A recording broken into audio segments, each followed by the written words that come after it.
السلام علیکم ورحمۃ اللہ وبرکاتہ۔ بسم اللہ والصلاۃ والسلام علی رسول اللہ۔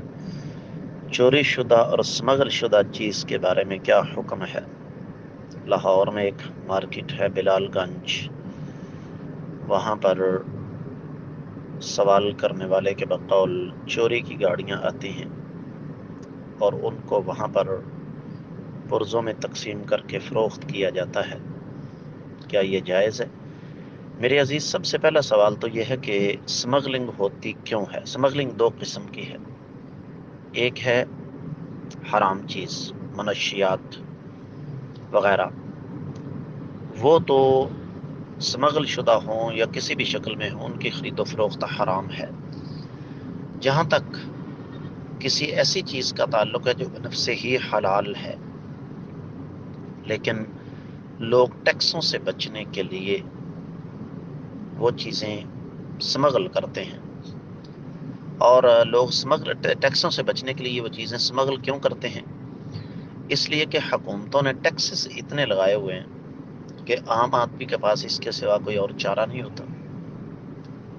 یاد رکھیے، اگر حکومتیں ٹیکس مناسب لگائیں اور پھر ان ٹیکسوں کا استعمال بھی صحیح ہو تو یقینی طور پر لوگ سمگلنگ کی طرف نہیں جاتے۔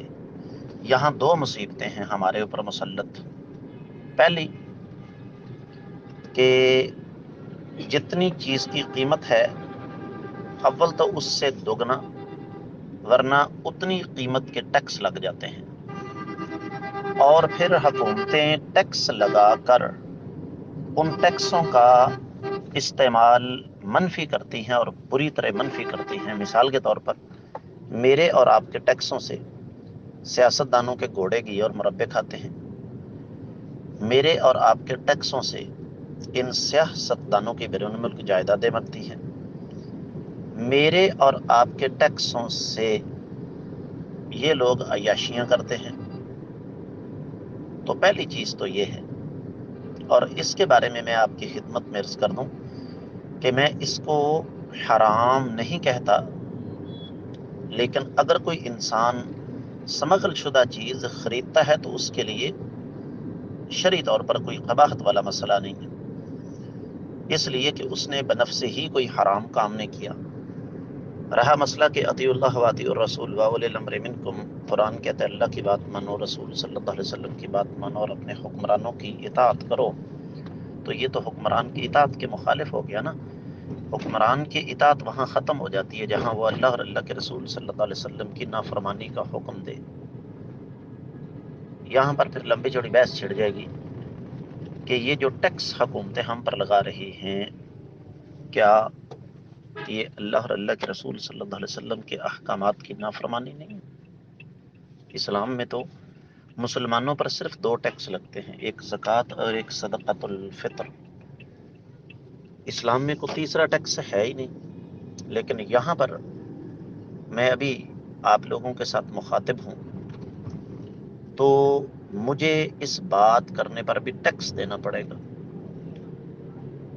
آپ حیران ہوں گے، میرے اپنے نوٹس میں کچھ ایسے لوگ موجود ہیں جن کو اللہ تعالیٰ نے بہت اچھے دماغ دیے، اور انہوں نے کچھ ایسی چیزیں بنائیں جن سے عوام کو بہت زیادہ فائدہ ہو سکتا تھا۔ تو ابھی ان کی وہ چیزیں منظر عام پر نہیں آئی تھیں کہ ٹیکسیشن ڈپارٹمنٹ والے آ گئے کہ جی آپ یہ چیز پبلک نہیں کر سکتے۔ کیوں جی؟ انہوں نے کہا ہمیں سب سے پہلے ٹیکس دیں۔ بھئی چیز میں نے تیار کی ہے اور عوام کے فائدے کے لیے تیار کی ہے، اس پر دن رات نہیں بلکہ سال ہر سال محنت کی ہے، آپ مجھ سے ٹیکس کس بات کا مانگ رہے ہیں؟ پہلی بات تو یہ۔ جہاں تک چوری شدہ سامان کا تعلق ہے، وہ تو واضح طور پر حرام ہے۔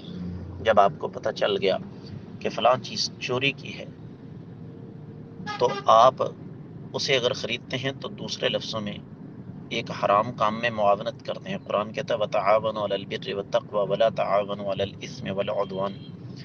نیکی کے کاموں میں ایک دوسرے کے ساتھ تعاون کیا کرو، گناہ کے کاموں میں تعاون نہ کیا کرو۔